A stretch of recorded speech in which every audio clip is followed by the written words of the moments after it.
casos confirmados.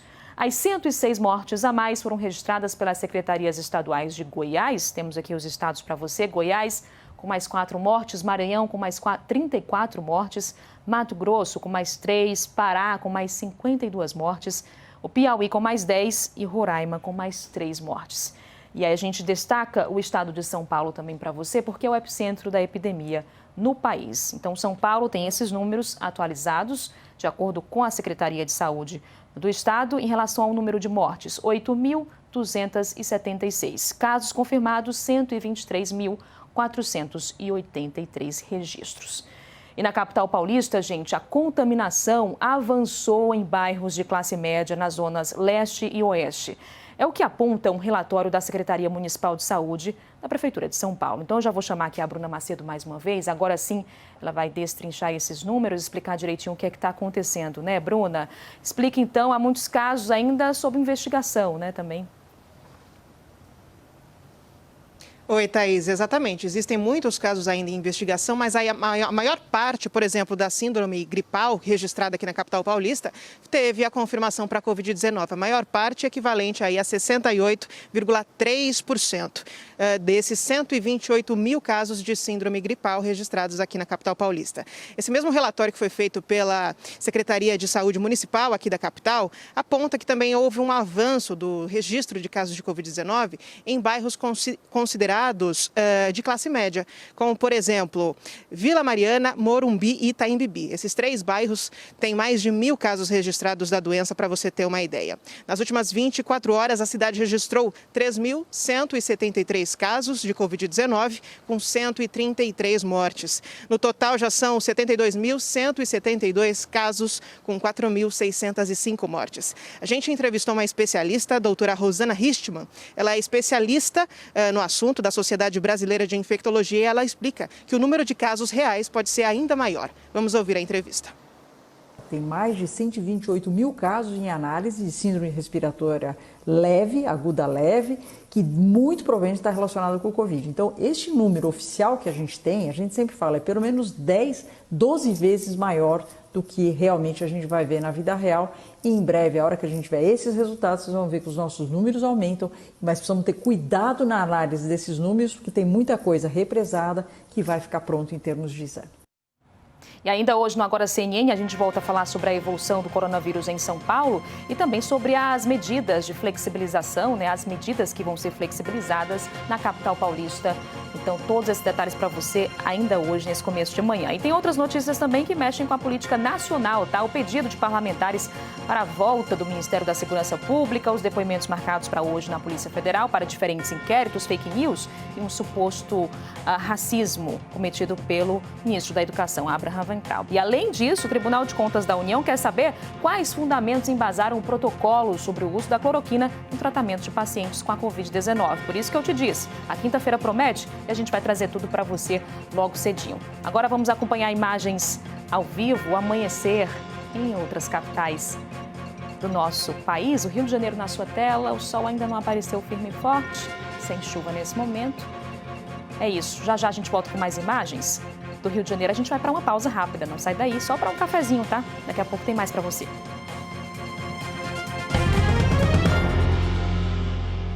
A comunidade Cielo Movimenta tem mais uma novidade. Agora você não precisa sacar o auxílio emergencial para fazer suas compras. Mais de 1,5 milhão de maquininhas da Cielo estão prontas para você usar o débito virtual do app Caixa Tem. As compras também podem ser realizadas à distância por meio do nosso pagamento por link ou e-commerce. Milhares de supermercados, farmácias e outros tipos de negócios já estão aceitando.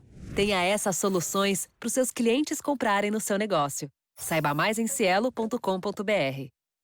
Para toda pergunta, imagine o conhecimento. Para toda busca, imagine uma inovação. Para todo mal, imagine a cura.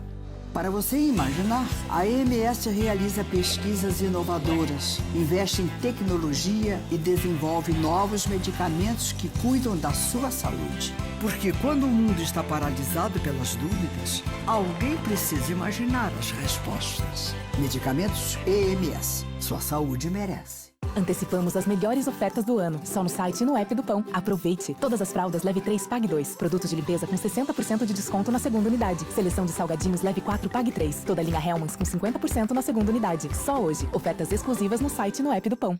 Todo mundo entende a importância de ficar em casa agora.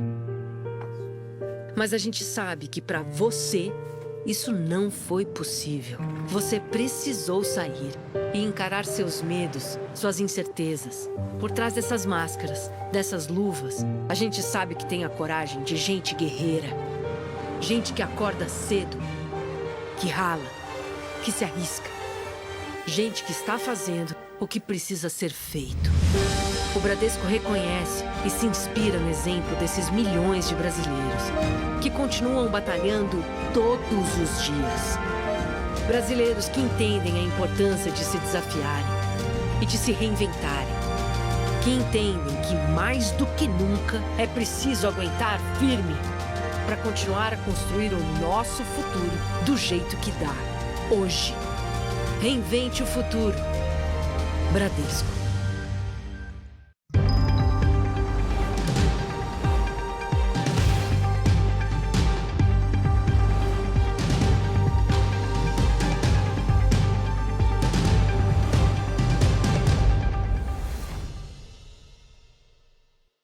Expresso CNN.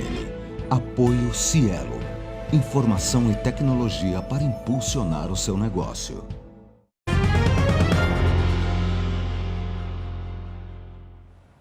Seis horas mais 15 minutos, já estamos ao vivo de volta para você, falando sobre, mais uma vez, falando sobre o avanço do coronavírus no nosso país e fazendo um recorte no estado do Rio de Janeiro. Infelizmente, gente, o estado do Rio tem um novo recorde de mortes confirmadas pela Covid-19, isso em 24 horas. Foram 324 mortes e 2.508 novos casos confirmados. Para vocês terem uma ideia, fazendo uma comparação aqui rapidinho, a taxa de letalidade no estado está 2 vezes maior do que a nacional. Quem traz os detalhes para a gente é a nossa repórter Luísa Muttoni, direto da capital fluminense, trazendo as informações que chamam a atenção direto do Rio. Oi, Luísa, bom dia para você.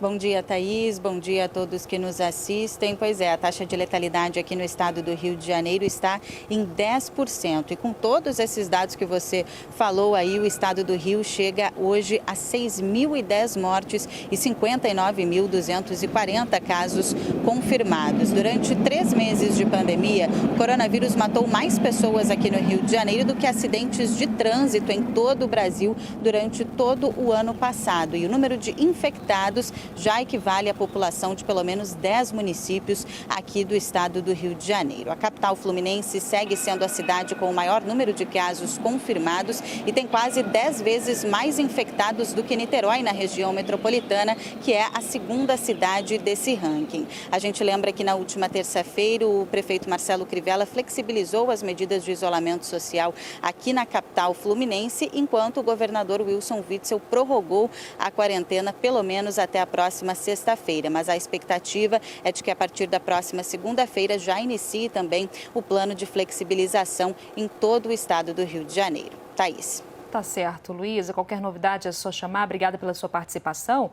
Pois é, a gente viu aí, números maiores no Rio de Janeiro, uma evolução da Covid-19 também que chama a atenção em São Paulo, E mesmo com tudo isso, o prefeito de São Paulo, Bruno Covas, afirma que a cidade, a capital paulista, pode em breve avançar para a fase amarela da quarentena. Quem explica direitinho o que isso significa, trazendo todos os detalhes, é a nossa analista de economia, Raquel Landim. Bom dia, Raquel.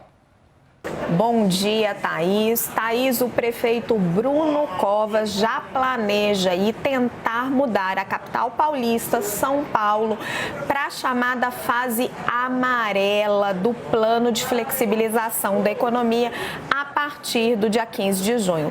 A fase amarela é aquela onde bares e restaurantes podem abrir, desde que respeitados aí vários protocolos de segurança. São Paulo, nesta segunda-feira mesmo, saiu da fase vermelha, que é a fase de alerta máximo contra o coronavírus, para a fase laranja, que é aquela em que se permite a abertura do comércio de rua, shoppings, concessionárias de veículos e algumas outras atividades. A avaliação do prefeito é que a estrutura hospitalar aqui na capital melhorou muito. Aliás, foi uma queda vertiginosa, estava em 92% a taxa de ocupação de UTI recentemente e agora, segundo a prefeitura, dados que eles nos passam, está em 63%. Para estar na fase amarela, essa taxa pode estar no máximo até 80%. A capital paulista hoje está na seguinte situação: ela já está na fase laranja, mas nenhum comércio de rua foi reaberto porque está havendo a discussão entre a prefeitura e as associações setoriais sobre os protocolos de segurança que devem ser adotados para impedir aí, eu acho que não impedir, mas tentar minimizar a expansão aí, o avanço do coronavírus. Nesses últimos dias, olha, vou checar os dados mais recentes, a capital, a prefeitura já recebeu 74 propostas de associações setoriais para reabrir as atividades. Todos os setores permitidos aí na fase laranja, que é que estamos agora, já entregaram suas propostas e olha só, 32 propostas dessas 74 são de setores para as fases posteriores. Então, bares e restaurantes já entregou, vários clubes já entregaram, várias academias de ginástica. A prefeitura está aí trabalhando a todo vapor para ver o que ela consegue viabilizar de abertura. Dá para perceber que está todo mundo bastante ansioso. Volto com você, Thaís. Obrigada, Raquel. E com a retomada gradual das atividades econômicas, cerca de 20% dos shoppings do estado de São Paulo voltaram a funcionar. No interior, os centros comerciais já se adaptaram aos novos protocolos de higiene. O nosso repórter Sandro Zepp mostra agora como tem sido essa adaptação. Olha aí. A cidade de Jundiaí, que fica a 60 quilômetros da capital, criou um protocolo de limpeza, higiene e saúde e deu sinal verde para que os shoppings pudessem abrir as portas. Nós estivemos em 2 deles. Neste shopping com 60 lojas, todas as regras foram seguidas. Na entrada, temperatura medida, lotação controlada e álcool gel à disposição. O uso de máscara obrigatório para todos aqueles que estão dentro da loja.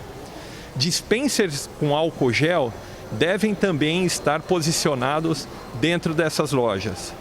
E as regras de distanciamento devem ser observadas. No maior shopping de Jundiaí, que faz parte de uma rede com 19 estabelecimentos em todo o país, também todas as providências foram tomadas. As medidas são iguais para todos os shoppings do grupo. Na entrada, distanciamento. Uma câmera digital indica a temperatura dos visitantes. Nas lojas, as mesmas regras. Além da preocupação com a saúde, foram tomadas medidas para dar fôlego financeiro às lojas. Em São Paulo, continua a dúvida para o dia da abertura dos shoppings, dia 8 ou dia 15 de junho. Em São Paulo, existem hoje 57 shopping centers, estão programados para abrir no dia 15 de junho. Nós estamos buscando dialogar com a prefeitura, com a equipe da prefeitura, do próprio governo, para tentar antecipar um pouco esse horário. A gente volta a falar sobre a política nacional. O ministro Alexandre de Moraes, do Supremo Tribunal Federal, deu 10 dias ao presidente Jair Bolsonaro para que ele fale sobre a lei que impede que os estados que entraram na justiça para renegociar as dívidas, então recebam o auxílio financeiro da União. Quem vai explicar direitinho para a gente é a Tainá Farfã, toda a equipe aí da Capital Federal sempre atenta aos fatos que ganham destaque por aí, não é? Tainá, conta para a gente. É isso mesmo, Thaís. Olha, além do presidente Jair Bolsonaro, o Congresso também vai ter que dar explicações. A decisão do ministro Alexandre de Moraes se refere a uma ação do partido Rede Sustentabilidade. Agora a gente vai falar um pouquinho mais sobre esse assunto com a repórter Juliana Lopes, que está lá no Palácio do Alvorada, residência oficial do presidente da República. Juliana, bom dia para você. O partido questiona a lei que estabeleceu um programa de transferência de recursos da União a estados e municípios, não é isso? Isso mesmo, Tainá. Bom dia para você também, a todos que nos assistem. É aquela lei que remaneja, cerca de 60 bilhões de reais para estados e municípios como um auxílio emergencial. Bom, a Rede Sustentabilidade entrou com essa ação de inconstitucionalidade no Supremo Tribunal Federal para questionar artigos dessa lei específicos. São artigos que excluem do auxílio financeiro o estado ou município que tiver entrado com uma ação judicial contra a União durante esse período de pandemia. E aí, para isso, o governo estabeleceu que assim que esses estados retirarem essas ações, recebem esse auxílio emergencial. Segundo o Partido Rede Sustentabilidade, isso fere a autonomia de estados e municípios e submete e obriga às vontades da União, estados e municípios que precisam desse auxílio financeiro diante dessa crise causada pelo novo coronavírus. O que acontece nesse momento? O ministro Alexandre de Moraes deu 10 dias para que se manifestem Congresso Nacional e presidente Jair Bolsonaro, que foram exatamente quem aprovou a lei e também quem sancionou, e na sequência quem deve se manifestar é a Advocacia Geral da União e a Procuradoria Geral da República. Tainá. Ju, e outro assunto que repercutiu bastante aqui ontem é que o presidente Jair Bolsonaro sancionou com vetos uma lei que poderia liberar aí 8 bilhões e 600 milhões de reais, quase 9 bilhões de reais, para os estados e municípios comprarem equipamentos e materiais de combate ao novo coronavírus. Como está a repercussão dessa decisão? Pois é, alguns parlamentares se disseram surpreendidos com esses vetos, porque o que aconteceu? Esse projeto foi aprovado pelo Congresso como também uma maneira de repassar um auxílio emergencial para estados, diante dessa pandemia. Mas quando chegou às mãos do presidente Jair Bolsonaro, esse trecho que trata de repassar esse dinheiro do fundo do Banco Central para estados e municípios foi vetado. O que o governo quer? Utilizar esse dinheiro para pagar as próprias dívidas e alcançar o teto de gastos. A gente teve uma repercussão bastante negativa no Congresso Nacional ontem, tanto do relator desse projeto como do presidente da Câmara dos Deputados, Rodrigo Maia, que se disse surpreendido com o veto do presidente. Tainá. Pois é, obrigada, Juliana, pelas suas informações. Pois é, como você disse, diversas lideranças políticas chegaram a reagir a esse veto do presidente Jair Bolsonaro. Eu, inclusive, cheguei a conversar com o relator do projeto, que é o deputado Luiz Miranda, vice-líder do DEM na Câmara. E, para ele disse que os vetos foram um tapa na cara do Congresso, porque o relatório foi construído em acordo com o governo. Inclusive, o Banco Central foi favorável à inovação e os governistas também votaram a favor, tanto na Câmara quanto no Senado. Vale a gente lembrar que para um veto ser derrubado é preciso análise no Congresso Nacional. E o presidente do Senado, Davi Alcolumbre, chegou a dizer que vai definir uma data para a votação dos vetos já na próxima segunda-feira, quando acontece a reunião de líderes lá no Senado.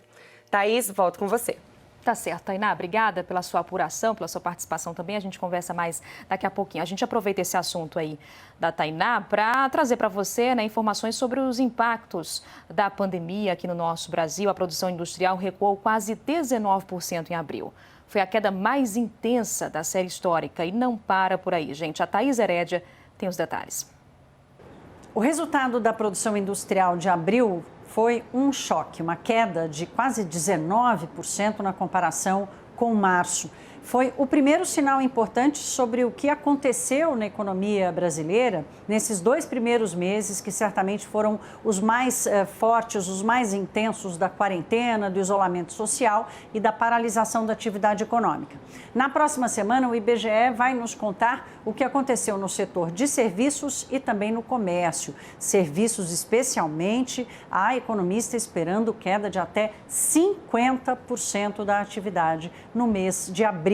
Esse quebra-cabeça vai se montando e vai mostrando o tamanho do impacto que a crise do coronavírus causou aqui no Brasil. Mas há ali já uma luzinha no fim do túnel, porque maio, venda de carros, por exemplo, começou a crescer, o comércio começou a reagir, é muito pouquinho diante da perda, mas já tem gente pensando que o pior já ficou para trás. É preciso ter responsabilidade para seguir em frente com a abertura e isso dá certo.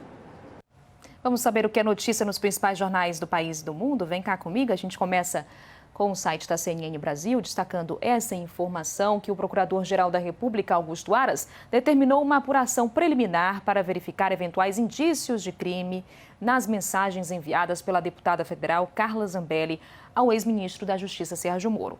A manifestação da PGR acontece em um pedido apresentado pelo PT, que acusa Zambelli de exercer advocacia administrativa e também tráfico de influência.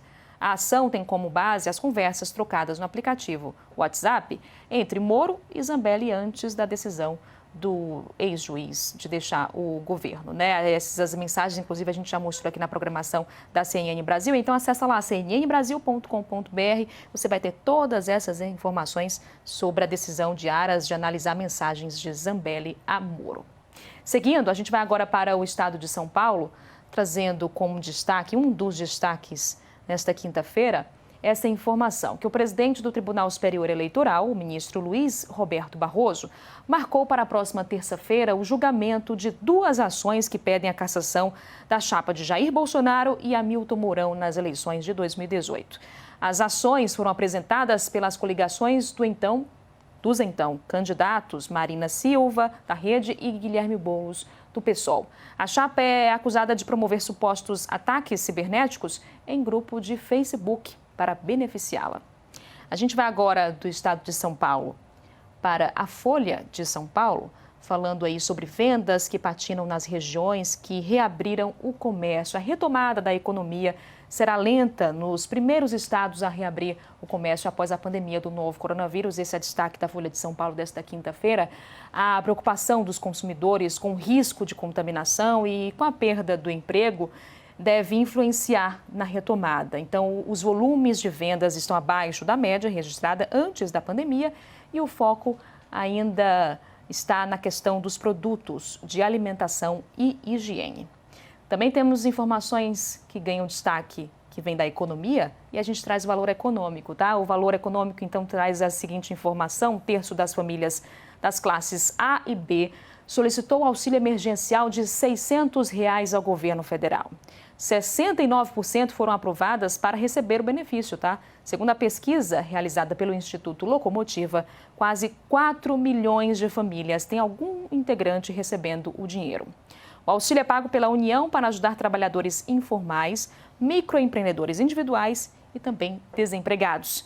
A gente traz agora para você do valor econômico, a gente vai rapidinho até a CNN Internacional, uma informação que vem dos Estados Unidos. O ex-secretário de Defesa do país, James Mattis, afirmou que Donald Trump é o primeiro presidente da história que não tenta unir o povo americano à medida que os protestos se intensificam após a morte de George Floyd. Mattis afirmou que o país está testemunhando as consequências de 3 anos sem liderança madura.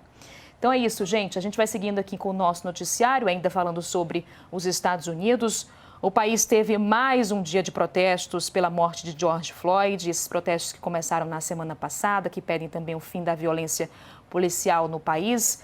E aí quem está acompanhando tudo isso de perto, a evolução dessas manifestações, é o nosso editor de internacional, Pablo Reli. Oi, Pablo, bom dia para você. Então, foi o que eu falei, né? Mais um dia de manifestações, se não me falha a memória, o 9º dia. E a maioria desses protestos, né, Pablo, vale a pena a gente reforçar isso, está sendo pacífica e tem que ser assim mesmo. Bom dia, Thaís. É isso mesmo. A gente teve ontem, foi o nono dia de manifestações nos Estados Unidos, se espalhando para todos os estados do país e, como você falou, de maioria pacífica. A gente começa então o nosso giro por algumas imagens desses protestos com imagens da capital americana, Washington. Então a gente vê aí as pessoas caminhando nas ruas. Lembramos também, Thaís, que Washington tem um toque de recolher e que vários desses manifestantes desafiaram esse toque de recolher e permaneceram nas ruas mesmo depois do horário que a gente tem lá em Washington, sem o registro daquelas cenas que a gente tem falado nos últimos dias, Thaís. De Washington a gente vai então para Nova York.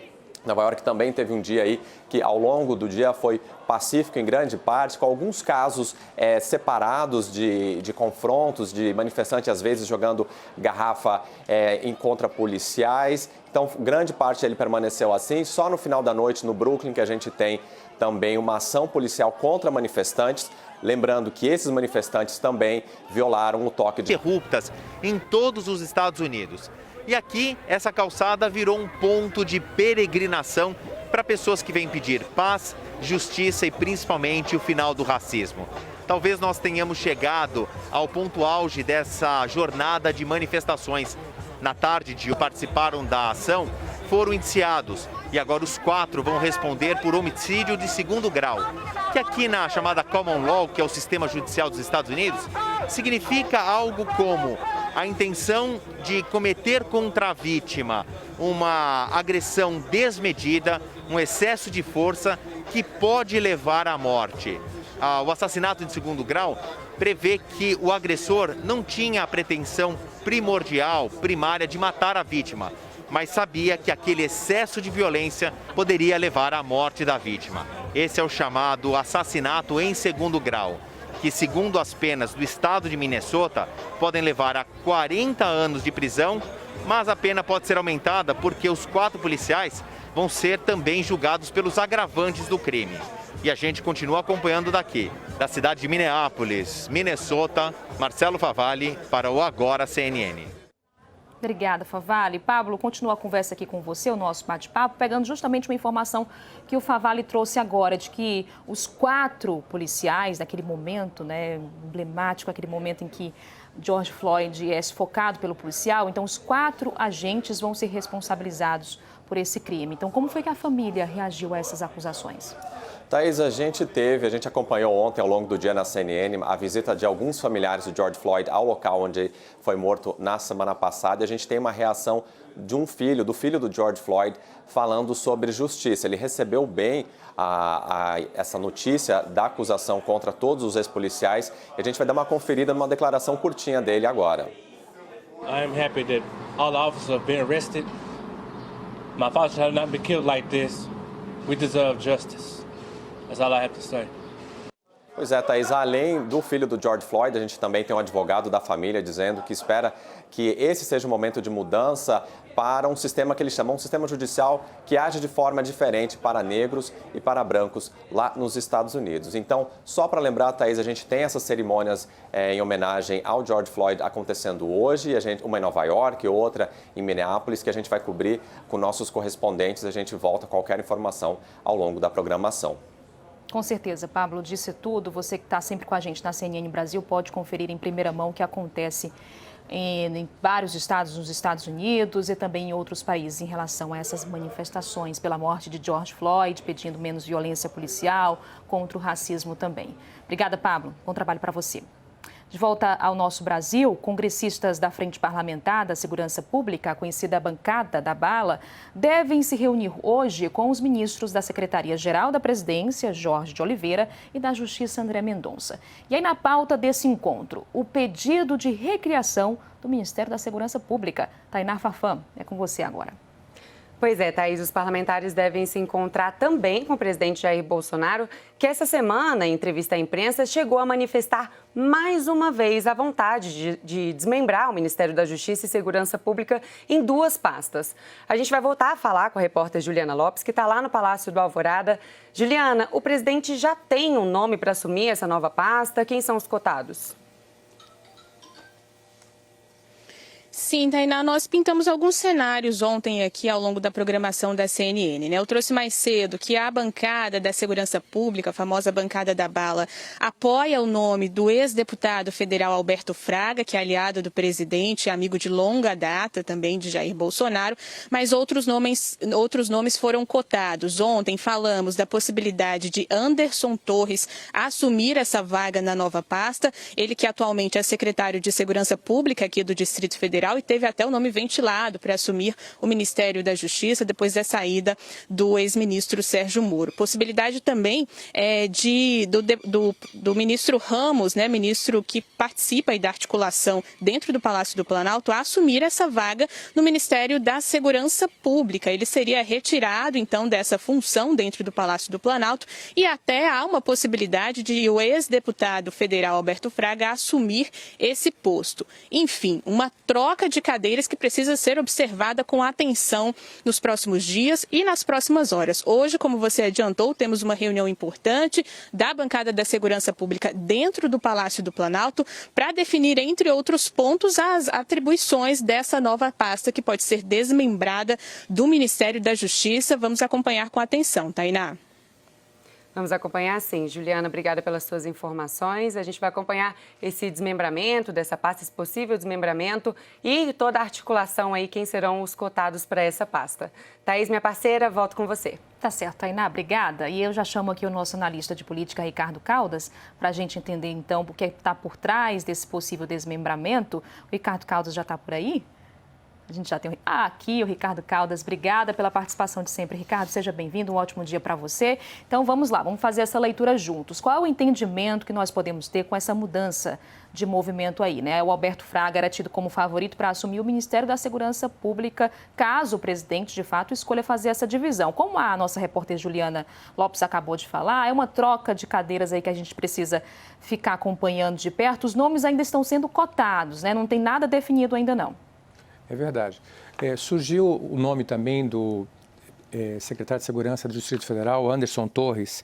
E Anderson Torres tem um currículo bem interessante e ele, inclusive, ele foi chefe de gabinete do deputado federal Fernando Francischini, que, por sua vez, é do PSL do Paraná e agora é deputado estadual. E foi nesse momento, como chefe de gabinete, que ele já estava em contato, né, com o então deputado Jair Bolsonaro, ou seja, ele tem contatos pessoais com a família Bolsonaro, ele é próximo, né, inclusive do filho dele, né, do Eduardo Bolsonaro, então ele tem esse currículo. Ele também foi diretor de assuntos legislativos da Associação dos Policiais Federais. Então, é uma pessoa extremamente preparada, como são todos os delegados da Polícia Federal, não tem ninguém incompetente ali, mas, além disso, ele tem essa articulação no Congresso. Resumindo, assim, em poucas palavras, eu diria o seguinte, criar o Ministério da Segurança Pública para trazer o ministro Ramos, com devido respeito e consideração ao ministro, você não está agregando nada politicamente, você está trocando 6 por meia dúzia. Já se você traz o deputado, né, o ex-deputado Alberto Fraga, ou se você traz o delegado Anderson, você está agregando também uma articulação política no Congresso que é necessária para o presidente nesse momento que ele está buscando expandir a sua base parlamentar e já está de braços dados, né, como na linguagem do presidente, né, já não está mais namorando não, já está noivo do Centrão, quiçá casado. Então, nesse sentido, um nome externo ao governo agregaria mais. Seja o deputado Fraga, seja o delegado Anderson, né? A questão é se o governador Ibanez vai querer liberar o seu secretário de segurança. Inclusive, tem um fato curioso, não sei se dá tempo de contar, mas a Polícia Federal requisitou todos os seus delegados de volta no início do ano e o governador ficou furioso porque ele ia perder o seu secretário e foi para a Justiça para ter o direito de mantê-lo, né, como seu secretário, né? Então, ele é muito valioso para o governador, não sei se o governador vai querer abrir mão do seu secretário. Mas, de qualquer maneira, independente disso, os dois agregariam muito, não apenas pelo seu nome em si, mas para o que eles representam. O Alberto Fraga na bancada da bala, né, na frente parlamentar de segurança pública e tudo isso, e o delegado pelos contatos que ele tem no Congresso e dentro da própria Polícia Federal e na área de segurança pública com os outros secretários de segurança pública nesse momento que o governo quer entrar um pouco mais nessa área. É por isso que a gente tem essa parceria, né, Ricardo? Ricardo Caldas faz análise, a gente traz os fatos, ele faz análise e você aí que está do outro lado tira as suas conclusões, enfim, forma a sua opinião sobre os fatos que mexem com o país. Ricardo, fica aqui comigo rapidinho, vou trazer um outro assunto para a gente analisar também. Nós vamos voltar a falar da expectativa para o depoimento, né, hoje do ministro da Educação, Abraham Weintraub, na Polícia Federal. Ele será ouvido sobre o inquérito que apura um suposto crime de racismo cometido por ele contra a China, em um comentário que ele fez no Twitter. Você está vendo exatamente aí o Twitter que ele postou em abril. Esse caso, então, aconteceu em abril, para você ter ideia, quando Weintraub usou o personagem Cebolinha da Turma da Mônica para dizer que a China poderia se beneficiar da crise do novo coronavírus de propósito. Ricardo Caldas já aparece aqui. Ricardo, este depoimento de Abraham Weintraub é parte de um dos episódios envolvendo o ministro. Nós temos 2 inquéritos em curso envolvendo o ministro da Educação, o das fake news, que ele ficou calado, e agora esse sobre um suposto racismo que ele cometeu, não é? Ricardo, explica pra gente, será que ele vai aí ficar calado como ele fez no da fake news? Pois então, ele com certeza ele é o ministro mais polêmico do governo Bolsonaro. Isso aí, esse título ele já ganhou, tá certo? Agora, a questão é até que ponto ele está cometendo crimes ou não. Aí eu diria que ele está hoje no limite da legalidade, vamos colocar assim, educadamente, né? Claro. Então, houve aquela manifestação naquela reunião famosa, naquela fatídica reunião lá de abril, onde ele fez aqueles comentários contra o Supremo. Ele fez essa postagem falando sobre a China, embora não tenha sido o único a falar sobre a China, né? Mas ele talvez tenha explicitado isso mais e ficou o registro, né, escrito. E aí, então, ele está com esses dilemas, né? Ele, no outro depoimento que ele foi, ele optou pelo direito constitucional que lhe é assegurado de ficar calado, o que nunca é uma má ideia, porque você nunca erra, tá certo? Porque aí, o que acontece? Se ele fica calado, ele joga todo o ônus para o acusador, ou seja, a pessoa que está levantando o processo é que vai dizer se houve racismo ou não. Aí, claro que, como tudo, especialmente na área jurídica, né, tudo se presta a pelo menos duas visões. Vai haver o grupo que diz que ele cometeu racismo e vai haver o outro grupo que diz que foi só uma observação crítica sobre a China. E aí ele naturalmente vai poder arguir, né, utilizar o artigo 5º da Constituição, o livre direito que a Constituição dá de manifestar e fazer críticas a qualquer país ou governo ou até órgão do próprio do Estado, né?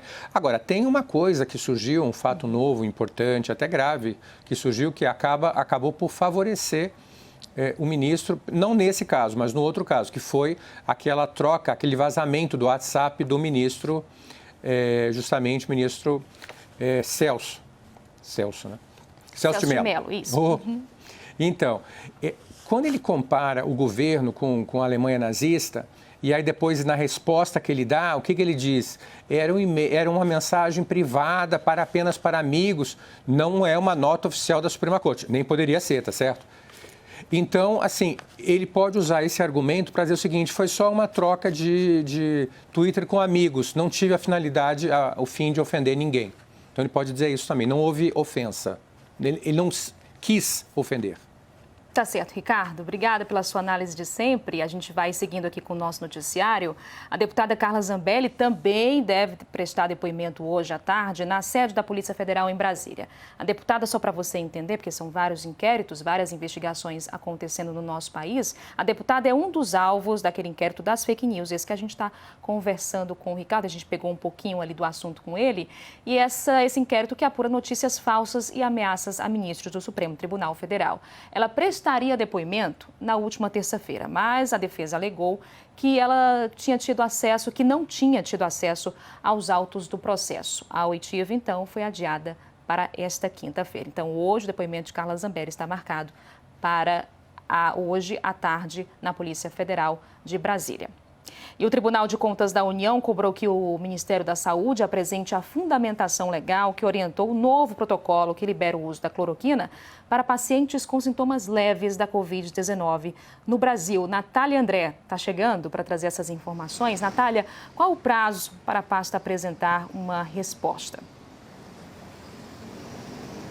O Tribunal de Contas da União, através da decisão do ministro Benjamin Zindler, deu 10 dias para que não só o Ministério da Saúde, mas também a Agência Nacional de Vigilância Sanitária, a Anvisa, apresentem a fundamentação técnica e jurídica para mudança no protocolo do uso da cloroquina e também da hidroxicloroquina. A gente lembra que no finalzinho de maio, o Ministério da Saúde deixou de considerar o uso da cloroquina apenas para os pacientes graves internados, mas também liberou o uso para os pacientes leves e moderados da hidroxicloroquina e da cloroquina. O Ministério da Saúde, portanto, vai ter todo esse período para apresentar de onde vieram, né, as mudanças para que se aceitasse o uso dos pacientes leves e moderados. A gente lembra que o presidente Jair Bolsonaro vinha falando bastante sobre isso, sobre o uso, sobre a liberação do uso. Inclusive, no domingo passado, os governos americano e brasileiro soltaram um comunicado conjunto dizendo que os Estados Unidos vão enviar enviar 2 milhões de doses da hidroxicloroquina para o Brasil. E uma grande novidade desse comunicado é a orientação para o uso preventivo da hidroxicloroquina para os profissionais de saúde, ou seja, os profissionais que estão ali na linha de frente do atendimento dos pacientes do novo coronavírus. Aqui mesmo no Palácio do Planalto, na terça-feira, na última coletiva técnica do Ministério da Saúde, eu perguntei ao secretário executivo substituto, Elcio Franco, sobre se o Ministério da Saúde concordava com o comunicado dos governos brasileiro e americano sobre o uso preventivo da hidroxicloroquina.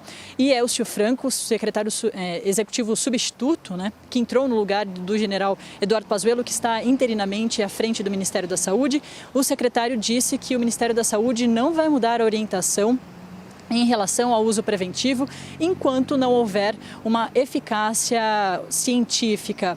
Vale a gente recordar também que o próprio presidente dos Estados Unidos, Donald Trump, vem falando que toma a hidroxicloroquina, a cloroquina, na verdade, de forma preventiva. Então, a gente segue para saber qual será o posicionamento do Ministério da Saúde, lembrando que durante essa semana mesmo, além desse pedido do Tribunal de Contas da União de explicações do Ministério da Saúde, na quarta-feira à noite, aliás, na terça-feira à noite, o Ministério Público Federal abriu um inquérito para investigar o Ministério da Saúde uma ineficiência no uso dos recursos. De acordo com o MPF, o Ministério da Saúde utilizou apenas menos de 7% dos seus recursos para repasse aos estados e municípios na ajuda, claro, do combate ao novo coronavírus. Então, duas questões, além, claro, da questão sanitária, efetivamente, da Covid-19. Volto ao estúdio. Tá certo, Natália, obrigada pelas suas informações. Já que a gente está falando aí de cloroquina, hidroxicloroquina, houve uma reviravolta, viu, no posicionamento da Organização Mundial da Saúde sobre o medicamento. A OMS decidiu retomar os testes com a hidroxicloroquina para combater a Covid-19. Dá só uma olhada. Os testes haviam sido suspensos na semana passada. A mudança foi anunciada pelo diretor-geral da OMS, Tedros Adhanom. Segundo a entidade, mais de 3.500 pacientes foram recrutados em mais de 35 países para testar a droga. A cientista-chefe da OMS, Soumya Swaminathan, afirmou que até o momento não há evidências de que algum medicamento reduza a mortalidade em pacientes com Covid-19. De acordo com a cientista, a prioridade da organização é realizar estudos para obter evidências o mais rápido possível de quais remédios são eficazes. E o Brasil foi um dos países escolhidos para testar uma vacina contra a Covid-19 desenvolvida pela Universidade de Oxford. Considerado um dos mais promissores, o imunizante já está na fase 3 de testes. Das mais de 70 vacinas em desenvolvimento em todo o mundo, essa é a que se encontra em estágio mais avançado. Quem tem as informações é a Carolina Belin. Oi, Carol, bom dia para você. Então, explica como que essa testagem vai funcionar aqui no nosso país. Oi, Thaís, bom dia. É a terceira fase já de testes dessa vacina de Oxford, uma vacina que foi feita com vírus enfraquecido da gripe, vírus comum, mas contendo material genético do novo coronavírus. Passou por testes clínicos e testes em animais no Reino Unido, agora passa para uma etapa de testes em humanos com a participação de brasileiros. Serão 2.000 voluntários aqui no Brasil que vão participar desses testes. São adultos com idades entre 18 e 55 anos, pessoas que não tenham contraído o vírus ainda e que estejam expostas a ser infectadas pela Covid-19. Esses testes, eles têm apoio do Ministério da Saúde, tem também autorização da Anvisa e serão coordenados pela Unifesp, que é a Universidade Federal de São Paulo, como a gente assiste agora na reportagem. Números em curva ascendente, com casos confirmados e mortes batendo recordes diários. Com esse cenário, o Brasil vai ser o primeiro país fora do Reino Unido a testar a vacina contra o novo coronavírus. O imunizante desenvolvido pela Universidade de Oxford já está na fase 3 dos testes e é considerado um dos mais promissores do mundo. Hoje você tem mais de 100 vacinas no mundo, sendo desenvolvidas para combater Covid, mas você tem só 7 que chegaram nesse estágio de fase 3. né? E dessas todas, a de Oxford é realmente uma das mais avançadas mesmo. A vacina está sendo aplicada em 10 mil voluntários no Reino Unido. No Brasil, 2.000 pessoas vão passar pelos testes, que serão realizados em São Paulo e no Rio de Janeiro. O procedimento tem o apoio do Ministério da Saúde e já foi aprovado pela Anvisa. Já na fase 3, que é a fase em que o Brasil vai entrar agora com essa anuência, é a fase final para que a gente tenha uma decisão sobre aprovar ou não essa vacina como tratamento ou prevenção da Covid. Em São Paulo, 1.000 voluntários vão receber as vacinas. Os testes serão conduzidos pelo Centro de Referência para Imunobiológicos Especiais da Universidade Federal de São Paulo. A Fundação Lehman vai financiar a infraestrutura médica e de equipamentos operacionais. E a ideia é que você, a partir do momento que os testes começarem, a autorização saiu ontem, né?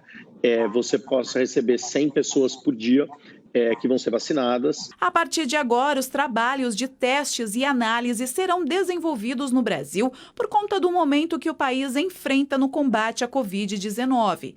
No entanto, para que a eficácia da vacina seja garantida, os testes também vão ocorrer em outras regiões do mundo. Para uma vacina que tem aplicação universal mundial, precisaremos testes em muitos diferentes contextos socioeconômicos, do meio ambiente, de temperatura, tudo. Os testes feitos no Brasil ainda não garantem que a produção será feita no país e que a eficácia será comprovada. Mas a previsão otimista é de que a vacina fique pronta ainda esse ano. Podemos pensar em uma vacina em setembro, mas isso é eu sou muito otimista sempre, é possível que vai demorar um pouquinho mais. É uma notícia que traz esperança para todos nós brasileiros, com certeza, no mundo todo, na verdade, né? Afinal, esses últimos dias têm sido bastante difíceis. O Brasil, para vocês terem uma ideia, já trouxe essa informação, o Brasil teve o segundo dia consecutivo de recorde de novas mortes confirmadas pela Covid-19, isso de um dia para o outro. Então, são 1.349 novas mortes. Então, segundo dia consecutivo com números que chamam a atenção. Isso está acontecendo também, gente, nos estados. Já falamos sobre o Rio de Janeiro, a situação no Rio teve um novo recorde e Minas Gerais registrou um novo recorde também. Mais de 1.000 casos confirmados da Covid-19 em 24 horas. A Caroline Luiz está chamando a gente para trazer essas informações. Carol, bom dia para você. Então, conta como o estado está lidando com esse crescimento. Oi, Thaís, um bom dia para você e para todo mundo que está nos acompanhando. Então, a situação é bastante preocupante. As pessoas estão realmente bastante preocupadas com essa situação, porque os números, tanto de casos confirmados quanto de mortes, não param de crescer por aqui. E durante a coletiva de imprensa, o governador Romeu Zema disse que está lidando relativamente bem com a pandemia aqui no estado em relação a outros estados brasileiros. Bom, quem participou dessa coletiva também foi o secretário estadual de saúde, que disse que um dos motivos para esse aumento no número de casos confirmados está, então, no aumento das testagens. Isso porque Minas Gerais, a gente sabe, é considerado um dos estados que menos faz testes relacionados ao novo coronavírus. E, então, a secretaria estadual de saúde disse que começou a distribuir, então, testes rápidos a vários municípios mineiros. E, por isso, então, esse aumento, né, que está crescendo a cada dia de casos confirmados. O secretário disse ainda que até o momento a rede pública de saúde aqui em Minas Gerais já aplicou 22.443 testes em Minas Gerais. Bom, o secretário disse ainda que esse número de casos só vai baixar quando houver um isolamento social significativo, quando as pessoas realmente entenderem que devem respeitar o isolamento social, utilizarem máscaras de proteção, fizer, né, o distanciamento e também utilizar álcool em gel. E disse, ou também, quando houver aí mais de 60% da população contaminada, porque vai acontecer então a chamada imunidade. Eu volto com você, Thaís. Tá certo, Carol. Obrigada pela sua participação, por nos deixar fazendo uma viagem por várias partes do Brasil. A gente vai encerrando, por exemplo, com imagens do Rio de Janeiro. O amanhecer na capital fluminense. Tempo firme por aí, trânsito bem tranquilo a essa hora da manhã, tá cedinho ainda, estamos em quarentena também. Do Rio de Janeiro, vamos direto para sem chuva a essa hora da manhã. Temos ainda Cuiabá. Bom dia para você que é de Cuiabá também. Vamos acompanhar o amanhecer por lá. Também tempo firme, poucas nuvens no céu e ainda para encerrar, a gente vai girando aí essas câmeras para te mostrar o amanhecer em várias partes do Brasil. A gente tem a capital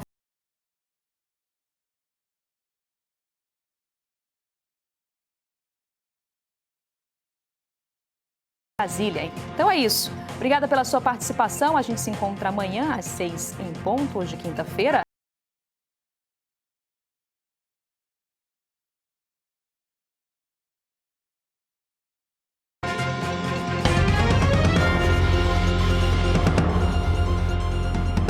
Esta é a CNN, a maior do mundo, agora no Brasil. CNN Novo Dia. Apoio Cafés Nespresso. Qualidade sustentável do grão à xícara.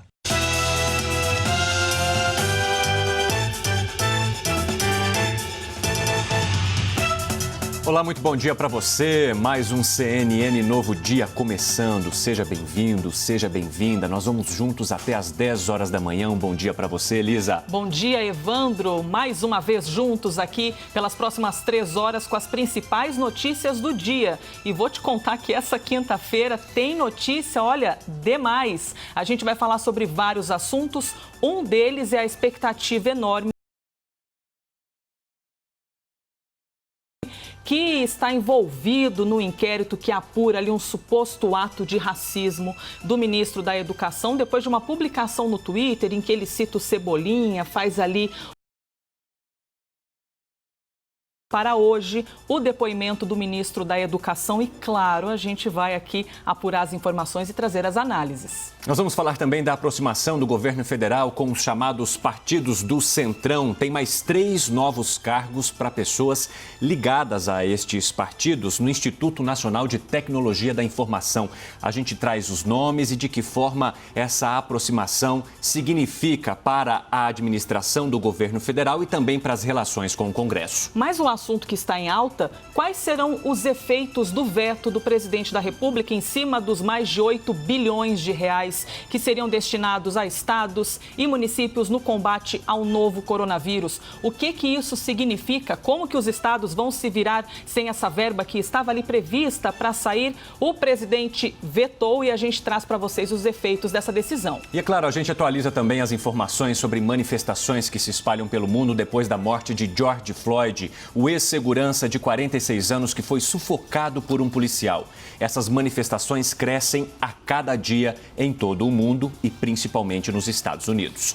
Mas a gente começa o novo dia falando sobre o novo coronavírus no Brasil. O Ministério da Saúde divulgou os números atualizados da pandemia com 3 horas de atraso e atribuiu o problema a questões técnicas. Também não houve entrevista coletiva com a equipe técnica do governo.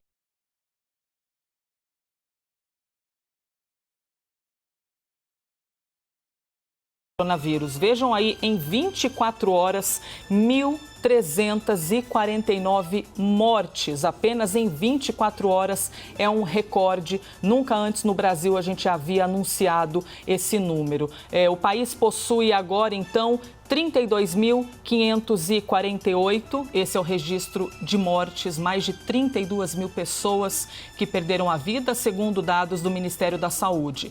O total de casos confirmados, 584.016 casos e nas últimas 24 horas foram quase 30 mil casos a mais. Cine. O levantamento feito pela apuração da CNN Brasil com as secretarias de saúde dos estados indica 32.654 mortes e 588.947 casos.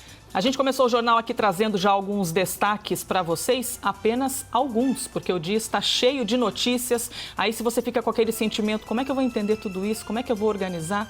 Calma, sabe por quê? A gente tem um time de analistas aqui diariamente, cedíssimo, às 7 horas da manhã, agora mais precisamente 7h03. Vocês sabem, pessoal, que quando vocês aparecem, vocês trazem aquele sentimento de ufa, vamos conseguir compreender tudo o que está acontecendo no nosso país. Então, bom dia para todos vocês, Ricardo Caldas, Yuri Pita, Nakagawa, Basília e Larissa, que está sempre ali, ó, firme e forte em Brasília para trazer as informações para a gente. Bom dia, pessoal.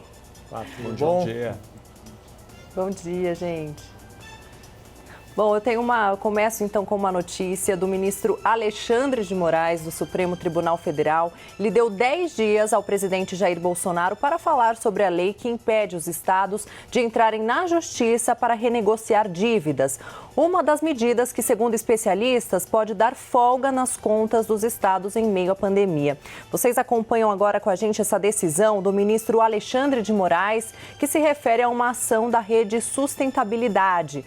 O partido questiona a lei que estabeleceu um programa de transferência de recursos da União a estados e municípios e a renegociação da dívida interna pelos estados com instituições financeiras. O projeto impede que estados que tenham entrado na justiça contra a União possam renegociar essas dívidas. Agora, paralelo a isso, tem um outro veto do presidente Bolsonaro. Ele também deve movimentar o Congresso, esse veto. Segundo deputados, havia um acordo com o governo em relação à medida provisória 909. O texto previa o seguinte: o repasse de 8,5 bilhões de reais do extinto Fundo de Reserva Monetária do Banco Central para o combate ao coronavírus. Mas o governo surpreendeu os parlamentares e vetou essa proposta, viu, Elisa, Cine? Bom, então vamos conversar com os nossos analistas para entender de que forma que isso influencia, no governo de Jair Bolsonaro. E eu converso então primeiro com o Yuri Pita, que já está aqui com a gente.